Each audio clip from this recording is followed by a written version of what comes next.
बिहार विधानसभा चुनाव को लेकर अलग अलग राजनीतिक पार्टियों ने तैयारी तेज कर दी है। विधानसभा चुनाव को लेकर अलग अलग बैठकों का दौर भी शुरू हो गया है। इसी क्रम में आज पटना में महागठबंधन की अहम बैठक हो रही है। इस बैठक में महागठबंधन की सहयोगी पार्टियां आरजेडी, कांग्रेस, वीआईपी और लेफ्ट के सभी दल शिरकत करेंगे और विधानसभा चुनाव को लेकर रणनीति पर चर्चा करेंगे।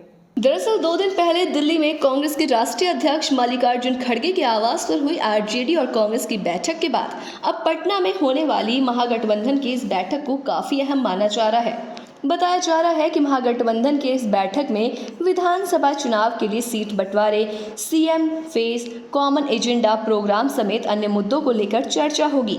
सूत्रों के अनुसार महागठबंधन की इस बैठक में विधानसभा चुनाव को लेकर सामूहिक रणनीति बनाने और समन्वय समिति के गठन पर विशेष बातचीत होगी। समन्वय समिति के जरिए ही चुनाव के लिए रणनीति बनाने के एजेंडे पर फोकस किया जाएगा। वहीं बीते कुछ दिनों से कांग्रेस और वीआईपी के इशारों में सीट की मांग पर सियासी गलियारों में छिड़ी बहस को लेकर भी इस बैठक पर चर्चा हुई। इस बैठक के दौरान सीएम फेस पर सहमति बनाने की कोशिश की जाएगी।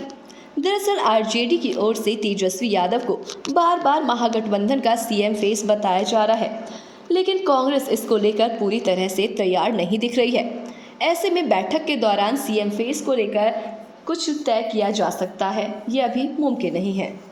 वहीं बिहार विधानसभा चुनाव के मद्देनजर महागठबंधन में 50 से 70 सीटों का पेंच और मुख्यमंत्री के चेहरे को लेकर घमासान मचा हुआ है। कांग्रेस को आरजेडी 50 सीट से ज़्यादा देने के मूड में नहीं है और कांग्रेस ने भी ये शर्त रख दी है कि 70 सीट में ही समझौता हो सकता है। साथ ही उप मुख्यमंत्री कांग्रेस से होगा, ये पहले ही तय हो जाए, जबकि आरजेडी इसके लिए तैयार नहीं है। मामला यहीं फंस गया है। अब 17 अप्रैल यानी आज पटना में महागठबंधन की बैठक बुलाई गई है। हालांकि पार्टी सूत्रों का दावा है कि दोनों मुद्दों पर कुछ आगे पीछे होकर समाधान निकाला जाएगा और इसके लिए बैठकों का दौर शुरू हो चुका है। राजनीतिकों ने जानकारों का मानना है कि बिहार में आरजेडी अपना अपर हैंड रखने और ज़्यादा से ज़्यादा सीटों पर खुद चुनाव लड़ने की तैयारी कर चुकी है।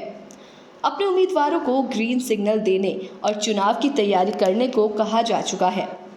बीते चुनाव में भी ये देखा जा चुका है कि दोनों पार्टियों के बीच रिश्ते तनावपूर्ण रहे हैं। दोनों पार्टियां बिहार की राजनीति में अहम भूमिका में हैं। इस चुनाव में दोनों को उम्मीद है वे बेहतर परिणाम पा सकेंगे। जातिगत वोट बैंक को लेकर आरजेडी और कांग्रेस अपने अपने दावों पर अड़ गई है। ऐसे तमाम खास खबरों से जुड़ने के लिए देखते रहें कीलांचल टाइम्स।